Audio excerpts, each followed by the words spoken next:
It was as deadly as it was beautiful. The aircraft of choice for America's ace of aces. It was the best damn airplane ever built. As far as I am concerned, it was like flying a Cadillac automobile. It gained an unparalleled reputation as the most versatile and lethal combat aircraft of its day. It was the Lockheed P-38, nicknamed the Lightning. It was just an aviator's dream to fly in a P-38. It made the war in the Pacific. Designed as a fighter interceptor, it was the P-38 that claimed the scalp of Japan's most celebrated military strategist, Admiral Yamamoto, the mastermind behind the attack on Pearl Harbor. Using color reenactments and archive film, Battle Stations takes to the skies in the fearsome P-38 Lightning.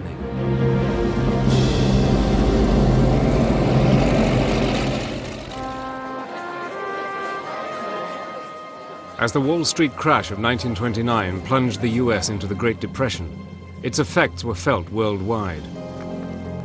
Japan, heavily dependent on foreign trade, was severely affected.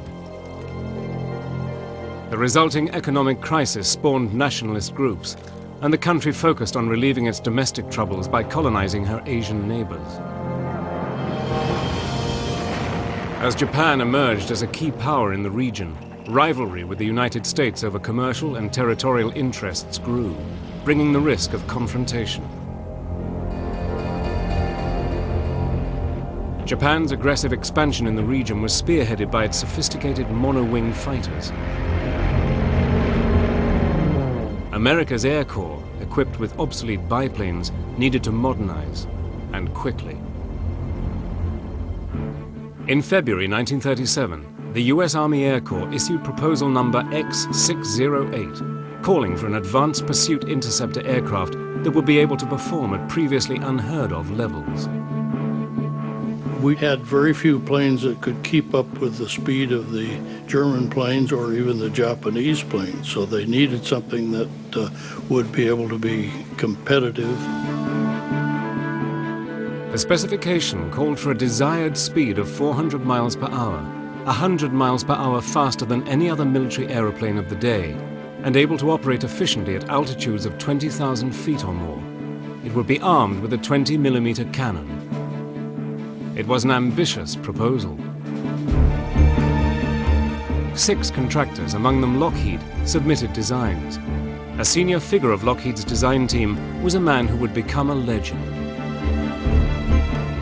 Clarence Kelly Johnson had joined the company in 1933. Recognized as being a precocious talent, Kelly was given free rein to design an aircraft that fitted the specification. Realizing that a single-engine aircraft could not possibly match the performance required, Johnson focused his attention on a twin-engine design. Kelly's initial concepts for the new fighter covered a range of configurations, but he finally decided on a profile with twin booms to accommodate the engines, with the pilot and guns in a central nacelle. Superchargers were positioned in booms behind the engines, and the armament was to consist of 4 machine guns in the nose clustered around a cannon.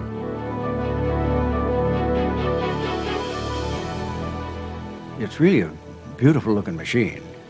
Very impressive, a couple of big engines, lots of firepower, all of it in the nose, which would be very impressive if you're on the wrong end of it. It was a visionary design. He created something that hadn't even been conceptualized in other areas, and the P-38 was a total radical design. Johnson's work paid off. Lockheed won the contract for an experimental prototype. In June 1937, the prototype designated XP-38 went into production. Despite early problems realizing the futuristic design, the plane was completed in just 18 months. It was a top secret project that was shipped in by parts in trucks and assembled in a hangar. Despite flying for only 35 minutes, the test was considered a huge success. Impressed, the US Army Air Corps decided to go after Howard Hughes' transcontinental speed record and Lieutenant Benjamin Kelsey was ordered to fly the prototype from Marchfield, California to Mitchell Field, New York, as fast as he could. The XP-38 smashed the record by 23 minutes. The bad thing was they didn't tell the New York people the plane was coming, and when it got there they were told to circle and we'll give you permission to land, and ran out of gas and had to belly in on a golf course. Though Kelsey survived the impact, the aircraft did not. Lockheed's prototype XP-38, the only one of its kind, was destroyed, but it had proved its worth. As Europe descended into chaos, the US Army Air Corps ordered 66 P-38s. The first ever 400-mile-per-hour fighter was officially given the green light. Early in 1939, Britain and France ordered 667 P-38s. But the planes, dubbed Lightnings by the British, were to be built without superchargers. Lockheed engineers protested this decision, labeling the variant the castrated P-38. With the fall of France in 1940, Britain took over the whole P-38 order, but their decision to remove the superchargers would have dire consequences.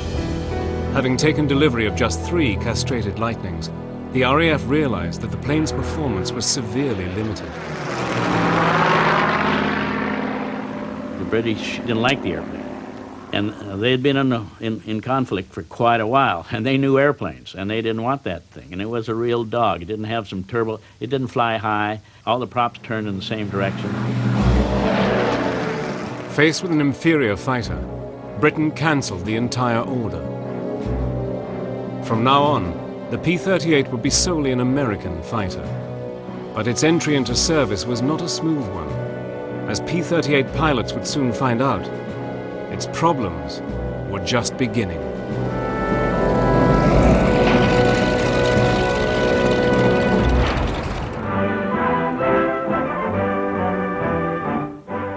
As America's new P-38s rolled off the production line, serious problems began to emerge. We're not going to try to teach you how to fly. You've all had good training in other ships. We're simply going to show you how we handle a 38. One danger was compressibility, causing the controls to lock up in a high-speed dive, leaving the pilot no option but to bail out. The P-38 was having a problem, credibility problem. Pilots or aspiring pilots had heard some things that weren't very complimentary about the P-38. Now, as young cadets, 20, 21 years old, we really didn't know what compressibility was at the time, but that was one of the rumors that the P-38 was a dangerous airplane if it hit compressibility. But the most dangerous problem by far was the tendency of the aircraft, in the event of a single-engine failure on takeoff, to flip over and slam upside down into the runway. Most people were not used to flying anything faster than about 200 miles an hour. So here you suddenly have a 400-plus mile an hour aircraft with very strong engines. So if you lose an engine, most people who were flying in the early days would panic and they'd roll over and just go right in.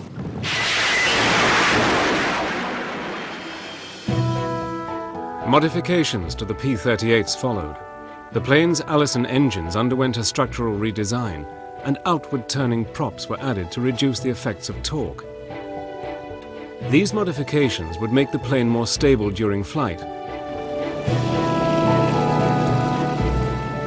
And in an effort to combat the P-38's image problems, Tony LeVere, Lockheed's chief test pilot, was drafted in to help. They had some bad rumors out about the aircraft wasn't a safe airplane to fly and so forth. And Tony come by and give us a demonstration of the P-38. I saw him fly on single engine and do slow rolls, do everything that you'd want to do with a single engine aircraft, and he did it on one engine and had one dead. And I think that was a real selling factor as far as I was concerned. During the spring of 1941, the credibility of the P-38 was slowly being restored. But Kelly's fighter, like the United States, was not yet ready for war. But on the morning of December the 7th, 1941, everything changed.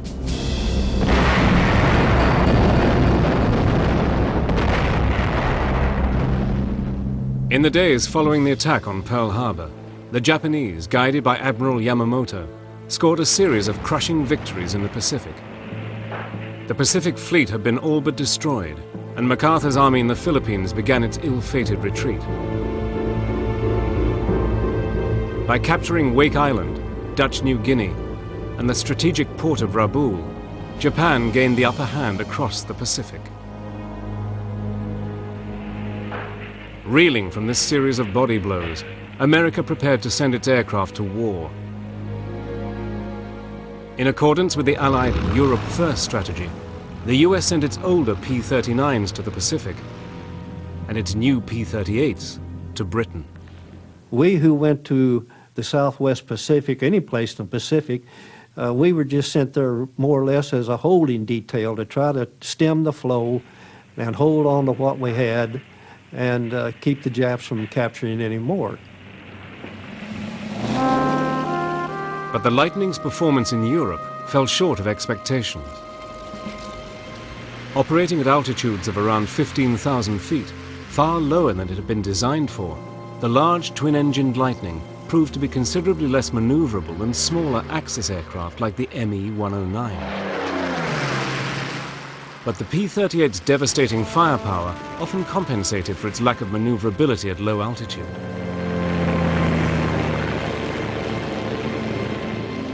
Now the US Air Force looked for a high-altitude role for its P-38s in Europe. They soon found one. 99 P-38s were modified for photo reconnaissance missions. One of the main things you need is stability, and if your camera is wobbling, you're not going to get a good picture, and the P-38 was so smooth and quiet, there was no drift caused by the torque of the propellers, and because it was such a stable aircraft, you could get more accurate maps. But flown without fighter escort, these missions could be extremely dangerous. We had cameras instead of guns, but we also didn't have as much armor plating on our planes. The theory was to cut down the weight to increase our speed, so we were probably close to 2,000 pounds lighter than the fighter version of the same aircraft. We lost a lot of guys. We had a 70% casualty rate, but nobody ever considered we were doing anything brave because you're only taking pictures out there. But on the other side of the world, P-38s would face even greater dangers. In the desperate days of early 1942, one aircraft dominated the skies of the Pacific. The performance of the Mitsubishi A6M-0 in every major battle of the war to date confirmed its superiority as a fighter. American airmen flying P-39s and P-40s were powerless to stop them. The Air Force considered the P-39 as our #1 fighter until they had to use it in combat, and they found out then that it was not the aircraft for the job. If I had been jumped by Zeros in a P-39 back in those days, the chances are I wouldn't be here talking to you. That's about the way we all felt about it. We had good pilots, but they just did not have the equipment. I wanted to be in an organization that did have the equipment, in this case the P-38, so that our pilots had a fighting chance. A new fighter group consisting entirely of P-38s was established. Now American airmen in the Pacific had the equipment they so badly needed to settle old scores. Big thing is, our country was fighting for its life. Japanese sneak attack on Pearl Harbor, they were a hemi-demi semi-quaver away from attacking our homeland. Our country was being threatened. What choice did you have? Even though Lockheed's P-38 Lightnings were being produced in greater numbers, precious few were deployed to the Southwest Pacific. Despite this disadvantage, the P-38 would play a key role in one of the most crucial missions of the war.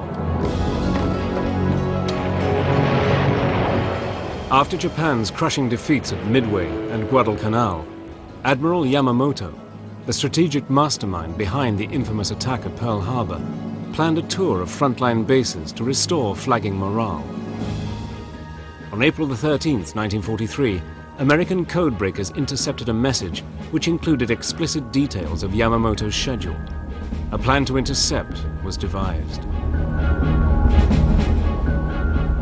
We had broken the Japanese code and knew that Yamamoto was going to make this trip to one of his outposts, and they knew his habits were very punctual, and that's how they were able to put this mission together.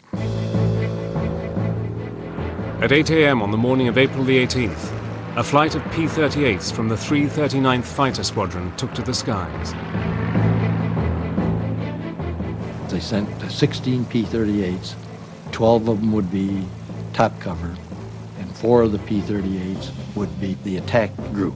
They would go down after the Betty bomber that Yamamoto was supposed to be in, and the other 12 airplanes would chase off any Japanese fighters. Just 1.5 hours later, the Americans spotted Yamamoto's flight of 2 Bettys and 6 Zeros. 4 of the P-38s pounced, and in the ensuing battle, both Bettys were hit, and Yamamoto's aircraft plunged into the jungle below. America's Lightnings had come out fighting, but there was still a long way to go. Now it would face its toughest test yet, against the battle-hardened Japanese pilots in the skies of the Southwest Pacific.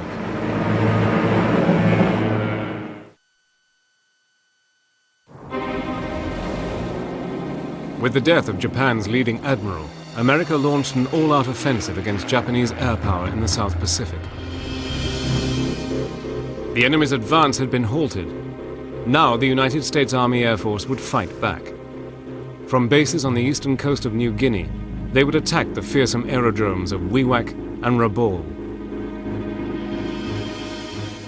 The swiftest and most effective means of gaining control of the air was to bomb Japanese airfields, to destroy as many planes on the ground as possible. Such daylight strikes could only be accomplished with a fighter escort, and the only plane in the Allied arsenal with the range to escort the bombers was the P-38. For many of the pilots of the newly established 475th Fighter Group in New Guinea, it would be their first taste of combat. This was kind of stupid, but at that age, we were actually looking forward to getting into combat and utilizing the training that we had been working on for some time. Intelligence photos provided by P-38 reconnaissance aircraft pinpointed the targets.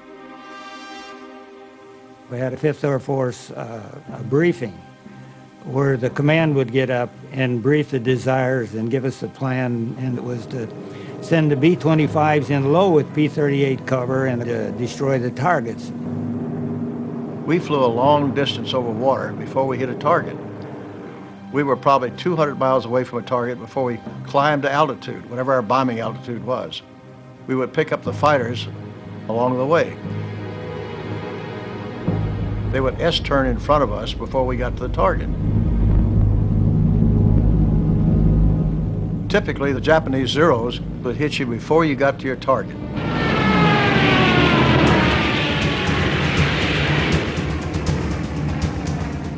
You may see 50, 100 fighters swarming up from below in every direction. You know, they're all climbing, headed for the bombers.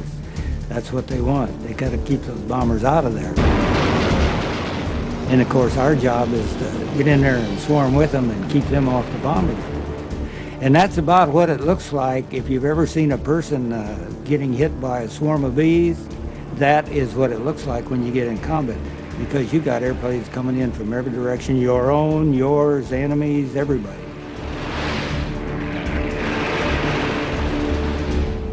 Anybody that's had been in aerial combat and says, well, it doesn't bother them and they're not afraid, are first-class liars. All the time you're in a fight, you're so full of adrenaline you didn't know who you were, because you're so concentrated in that cockpit and what's going on all the time. Your head's on a swivel for fear someone's going to get you. It reminded me of being chased around the block by someone with a gun in his hand. You're really not really interested at all. It's what caliber that damn gun is. You're just running around that block just trying to get away, and that's about the way combat was. As the P-38s tangled with the fighters, the bombers leveled out on their bomb runs. You're flying in formation over a target. You can't vary because you had 6 planes in a formation, 3 in one formation and 3 lower. You had to keep in your formation before you dropped your bombs. So you couldn't veer off to the right or the left as you saw these bullets coming. So you had to fly and watch these tracers hitting towards your plane. Flying at low level, the B-25s dropped parafragmentation bombs, each capable of tearing aircraft and personnel to pieces. The B-24's 1,000-pound bombs destroyed the runways, depriving the Japanese of any opportunity to fly in replacements.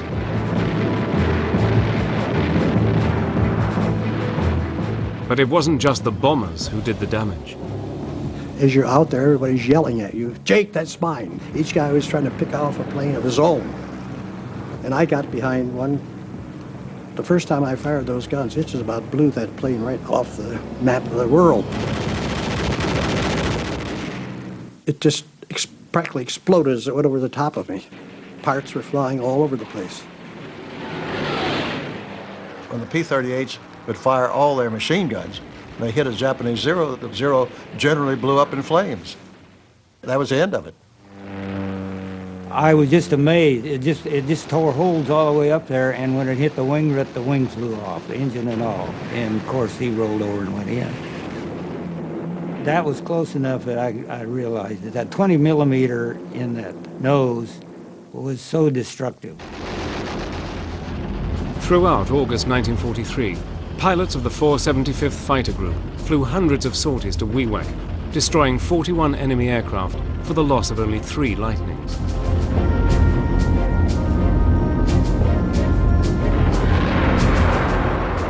The bombing campaign in the South Pacific allowed the invasion forces to capture enemy positions without fear of aerial attacks.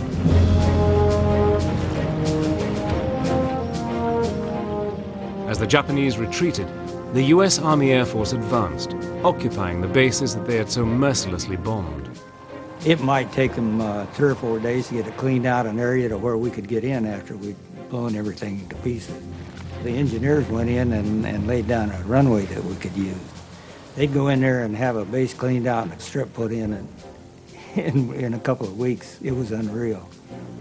There was a bulldozing off of aircraft that were laying all over the place. And when we went into Alandia, man, there were piles 50 feet high of Japanese aircraft that they just bulldozed into a pile. Everything was destroyed. Of course, we lived in tents. Everything was a tent. I mean, the mess hall was a tent, your quarters were a tent, your ops office was a tent. Everything was rolled up and packed. Despite the difficult conditions, there was no respite for the pilots. Operating from these forward bases, the P-38 squadrons were in the vanguard of the advance in the Pacific. Even with the experience of the pilots, combat missions over enemy-held territory carried with them enormous risks.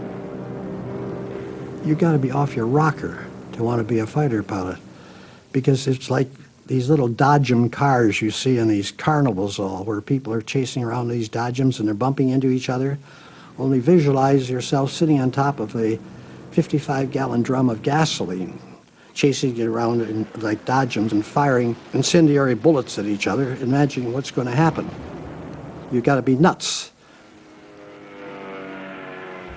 There's 2 things a fighter pilot dreads the most. Losing an engine on takeoff, when you got a full load, maybe carrying a couple of 1,000-pound bombs. And the other one is every pilot's nightmare is a mid-air collision. I just happened to look off to my left, and my God, here's a P-38 staring me in the face, right there, staring me in the face. So I just shoved everything forward. As I did, I got hit.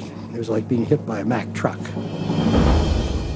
And the plane started flipping all over the sky, doing all kind of crazy stuff. So the first thing, of course, I try to do is get out of this airplane.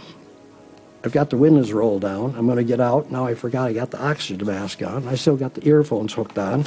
And the meantime, the plane is flopping around, not doing too well. We were always told, don't jump out.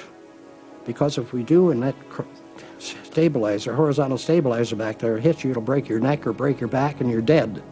So the objective was to try to get out on a wing and slide down a wing so you'd slide underneath that stabilizer. So I finally worked my way down, get onto the wing. Down I went, pulled the ripcord, and bingo, opens the chute. It no sooner opened than here come two Jap fighters after me. They're coming in, the strafing tracer goes right by. Why they didn't hit me, I don't know, and the two of them went right on by me. I got to reach out and grab them. And I thought, this is no good. This is ridiculous to stand here. That's a terrible feeling to hang in a chute and seeing somebody like that coming in. So I climbed the shroud lines to dump the chute, which I did. I dumped it. Got the hell out of there. Down I go. Next thing I know, I'm almost on top of the tree, so I let go of the chute again, and thank God it opened. She opened up again, and just as she opened up, I hit the trees. I remember just trying to kick my legs up underneath me. Just as I did, I hit the ground and busted the right knee, which wasn't too swift. I was behind Jap lines, and I thought, oh boy, I could hear the fighting going on. Fighting against the Japanese in the South Pacific, if you went down, your chances of returning to base was almost nil. They just didn't get back over there. Defying the odds, Lieutenant Jake Jekyll survived, and after 10 days in the jungle behind enemy lines, was eventually picked up by a Navy PBY Catalina.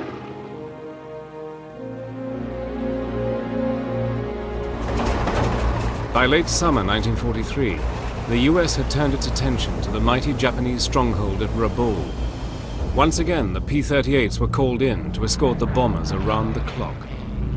We knew that the Japs had a huge base at Rabaul, and they used that base to either hit the Solomons or come down to hit New Guinea, and it was their Pearl Harbor, actually, of the South. If we could knock out Rabaul, why, it'd be a big step forward. For several months, the battle to level Rabaul raged, earning the pilots of the 475th 62 enemy kills. The growing success of the Lightning and its pilots was making headlines. Among those taking notice was the famous aviator Charles A. Lindbergh. His interest in the aircraft would soon have an unexpected impact on its performance and on the war in the Pacific.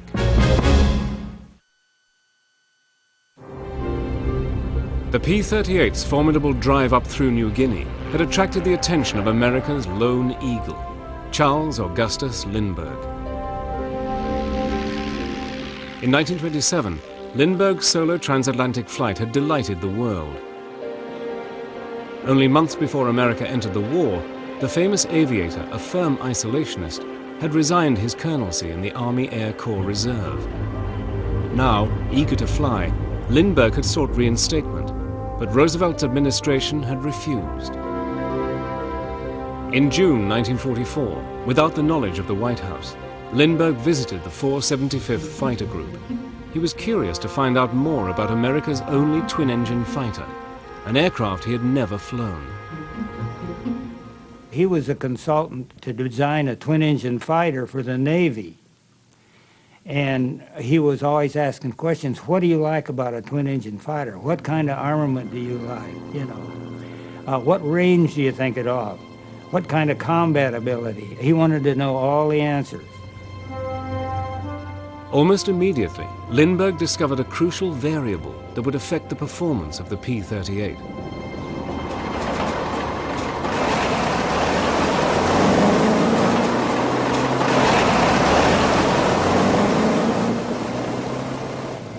Flying at the very limits of their range, The P-38s needed to be airborne and in formation as quickly as possible. With very small margins for error, wasted fuel could claim lives.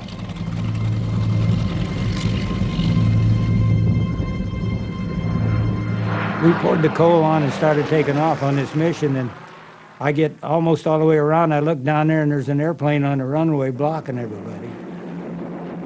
Blocking the runway forced the planes already in the air to circle overhead for several minutes, wasting precious fuel. And we were coming back in from that mission, and most of us were sucking air from the bottom of our tanks as we came in, and landing with very damn little fuel left. We had a guy run out of fuel on the taxi ramp, and I'm really upset. And not being very smart, I hadn't checked on my little roster to see who it was. I just said, okay, who's the blankety blank you know that parked these aircraft on the runway? And Mr. Lindbergh stood up, and I about passed out. If I could have gone through the floor, I would have. Despite his embarrassment, Major Warren Lewis made his point. Fuel was not to be wasted. About days later, he come up to the tent and he says, Major Lewis, he says, can I come in and talk with you? And I said, sure, come on in. And he said, I've figured out a way to save more fuel for you. Because of his transatlantic experience, Lindbergh was no stranger to issues of fuel economy. He persuaded the group's CO, Charles MacDonald, to let him address the pilots. We met in a large tent. All the pilots and all our crew chief, the ground crew, everybody was there. And Colonel Mack first talked to us, and then Lindbergh spoke to us and told us just bluntly, this is what he was going to have us do, to increase our range. And he said, we checked the tech order, and we can cut the RPM down to 1,400 RPM and use 30 inches of mercury and probably save maybe 50 to 100 gallons of fuel on a mission.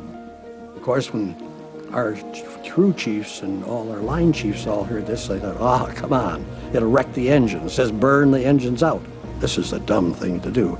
But how are you going to tell a man like Lindbergh what's dumb? What you think? Who are you? You're this big compared to Lindbergh. But nevertheless, that's the way it came out, and that's what happened. There were some really bitter questions towards Lindbergh, questioning his theories. And Lindbergh finally shut everybody up by saying, boys, I am willing to fly with you under the conditions which I have outlined. And it was as simple as that. You can't fault somebody that is willing to go on the mission. He's not telling you what to do and then won't go with you. He was willing to prove the theories along with us. Lindbergh was assigned a P-38, in which to test his theory. And he only flew that thing, and he flew it in some mannerism that he was able to pull it back and do this and get much better mileage, if you want to call it, that we were getting. And after the 2 weeks or so, they tore the engines apart, and amazed, not a damn thing wrong with them. We did it on the next mission, and some guys had as much as 80 gallons more landing than we ever had. So that's the kind of a man that Mr. Lindbergh was. He was always looking for ways to do things better and to make it easier for those that flew. In just a few months, the 475th's famous guest had single-handedly increased the range of the Lightning, opening up new targets. Before, the P-38s had been limited to a 900-mile round journey. Now, they could fly a staggering 1,800 miles. We were good for 6 to 6.5 hours was our average range prior to Lindbergh coming over. And after he had spent that 3 or 4 months with us, our range was anywhere from 12 to 14 hours if we had to go that long.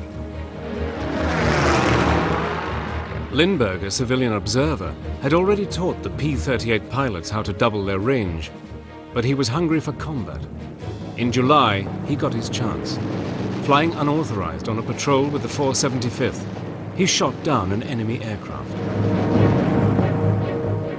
Lindbergh had his kill, but in so doing had broken his strict observer status. Fearful that the high-profile civilian would be killed in combat, a public relations disaster, the government immediately recalled him. Lindbergh's war was over, but his contribution was not. On October the 14th, 1944, P-38s from the 475th flew an astonishing 1,800 miles to attack Balikpapan in Borneo, the hub of Japan's oil production in the Pacific. The long-range attack, made possible by Lindbergh settings, stunned the Japanese, tipping the balance of power like nothing before. If I had to name one person who contributed more to the war in the Pacific, I can honestly say it was Charles Lindbergh, a civilian, because he showed our pilots how to shift the aircraft into overdrive, so to speak. Now the P-38, with its unrivaled range, prepared for the final assault on the Philippines.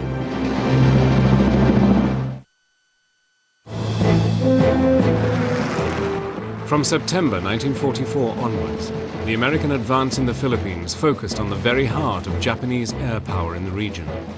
P-38s, using settings outlined by Lindbergh, had become the first long-range fighters to penetrate Philippine airspace since the US withdrawal in 1942. Now they would be deployed against Leyte. Leyte was to be the anvil, wrote MacArthur, against which I hope to hammer the Japanese into submission. Having fought their way up through New Guinea, the P-38 pilots had become one of the most skilled fighting units of the war. The Zero gained a wonderful reputation at the beginning of the war. And that was partly our fault because we were using World War I tactics. In other words, we were dogfighting. The idea of the so-called dogfight stuff that went on in World War I, of one plane against the other plane, was a no-no as far as we were concerned. And fellows that broke out of the squadron after a Jap plane all by himself, usually he caught royal hell when we got back on the ground again, because that was not the idea. It was important that everybody knew that you weren't out to run up your own score. You were out there to work as a team.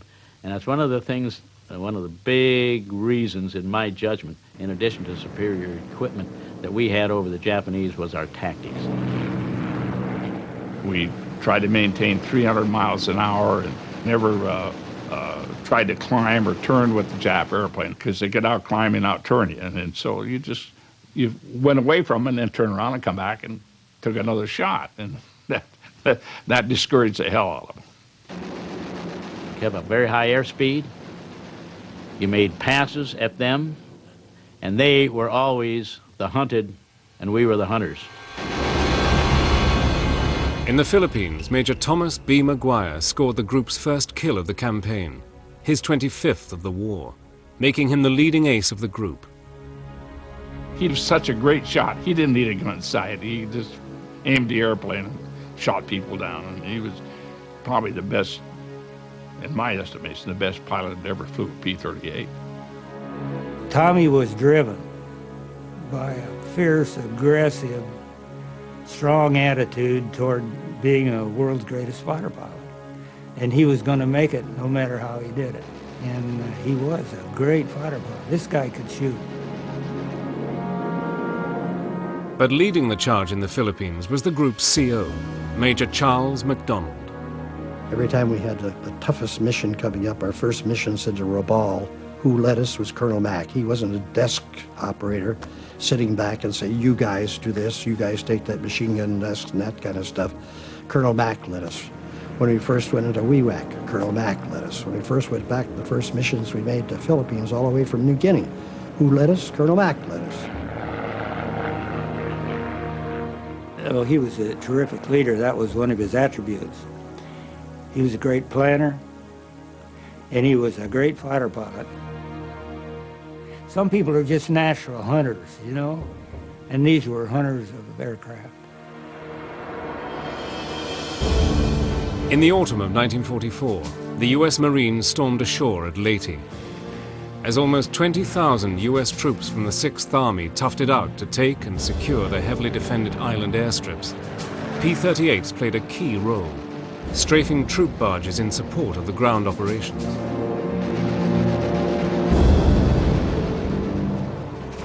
In the Philippines, the P-38 would claim more than 200 kills, bringing its total to approximately 550. With the help of the P-38, US forces had systematically halted and then reversed the Japanese advance in the South Pacific. We were at it every damn day, keeping the Japs from going into Australia, chasing them from Rabaul back and back and back and back and into the Philippines. It was the Army Air Corps that was at it all the time. Without the P-38, I don't think we'd have been as lucky to push the Japs back as fast as we did. In fact, it's probably surprising to all, including General MacArthur, of how well the 38 cleaned the clock of the Japanese over there. On December the 25th, 1944, MacArthur fulfilled his promise and returned to the Philippines. The P-38 had proved its worth in the Pacific. America's ace of aces, the highest-scoring Army ace of the war with 40 kills to his name, was Dick Bong, a P-38 pilot. Tommy Maguire with 38 confirmed kills was second, and Major Charles MacDonald with 27 ensured that the P-38 would have its place in history as the most deadly fighter of the war.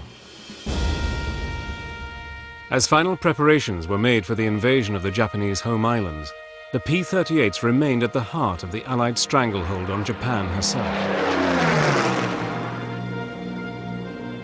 But in August, the US Army Air Force dropped its atomic bombs.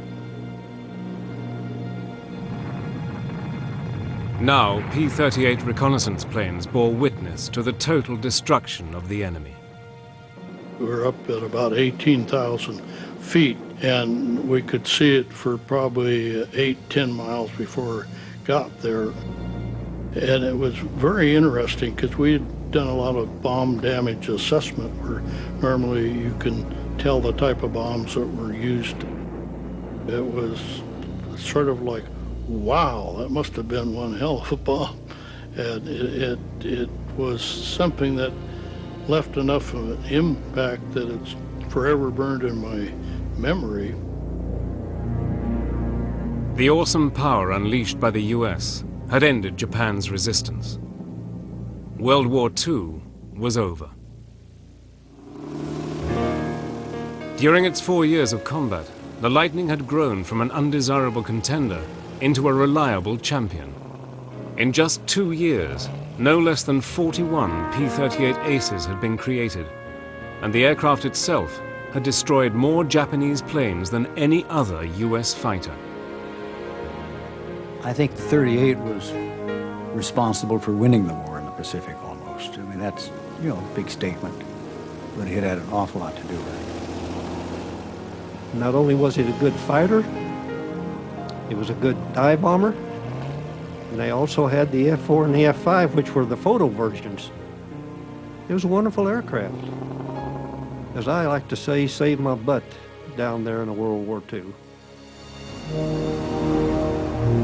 The three leading aces in the theater flew P-38s, and I feel strongly that the P-38, the good Lord put that airplane over there, it was perfect for that mission.